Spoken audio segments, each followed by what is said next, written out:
we need to talk about a number. And honestly, this number is so big, it almost sounds made up. It's a single-year investment plan, and it's sparking this massive, high-stakes race to completely reshape the future of technology. So let's dive into what's happening with this $650 billion AI bet. Just take a second and look at that.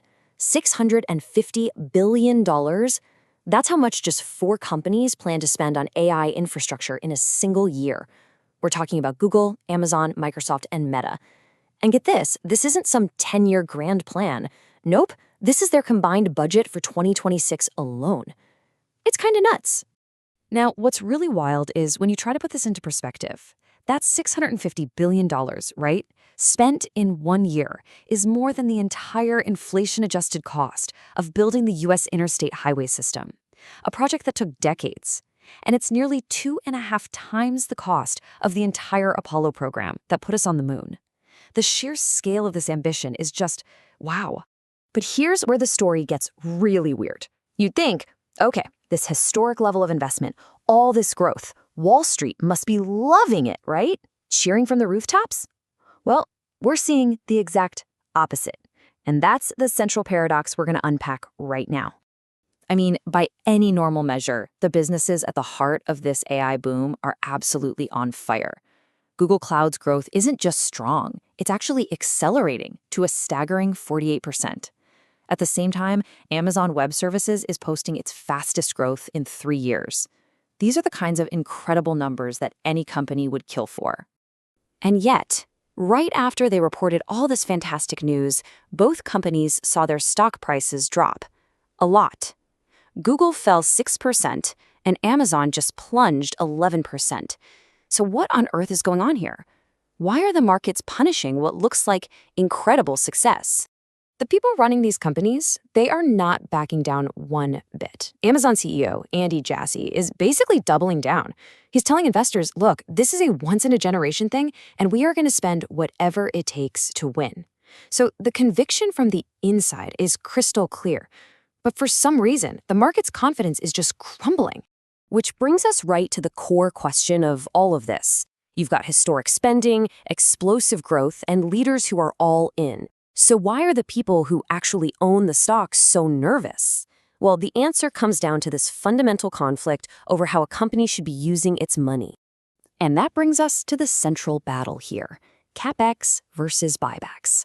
I know, it sounds like boring accounting jargon, but trust me, it's not. This is a fight over where hundreds of billions of dollars are going to go, and it explains everything about the market's strange reaction. Okay, let's break this down real simple. A company has 2 main ways to spend its cash.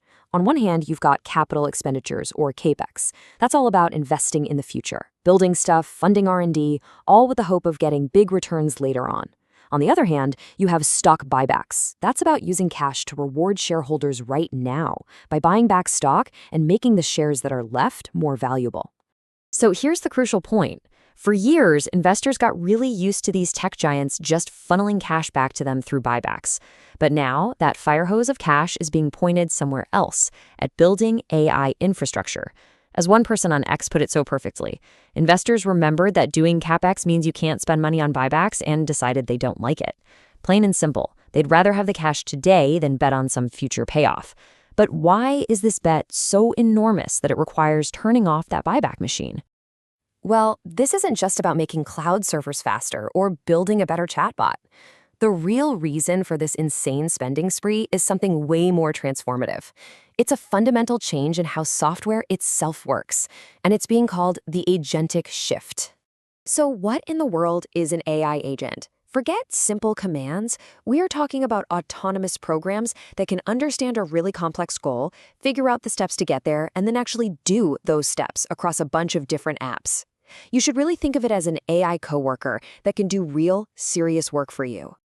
And this diagram, this is from OpenAI's Frontier platform. It basically lays out the entire master plan. Look at the very bottom. That's all your existing software, your Salesforce, your Oracle, what they call the system of record. OpenAI's vision is to build 5 brand new layers of intelligence and action right on top of it. This new stack is where the AI agents are going to live and work and learn. And this quote from Buckle Capital just perfectly sums up the brutal reality of this whole vision. The message to the entire existing software industry is crystal clear. Your software, it's about to become a dumb pipe, just a database that holds information. The real value, the relationship with the user, and all the money is going to be captured by this new AI agent layer that's built on top. So this is why the spending is so astronomical. It's not about improving the old system. It's about building a completely new one that's designed to make the old system obsolete. This is a winner-take-all fight for the future of software itself. You see, that $650 billion isn't just for more servers. It's to build this brand new system of intelligence that basically intercepts the user before they even touch the software underneath. And if your company is one of the ones selling that underlying software, this is a frankly terrifying prospect, because that AI layer could end up capturing all of your value. Which leaves us with one final massive question. That $650 billion, it's not just an investment. It's the sound of a starting gun being fired. Is every single software company on the planet now in a desperate race to build its own AI intelligence layer or risk being turned into a simple, low-value, dumb pipe by somebody else? That right there is the multi-trillion-dollar question that this whole race is about to answer.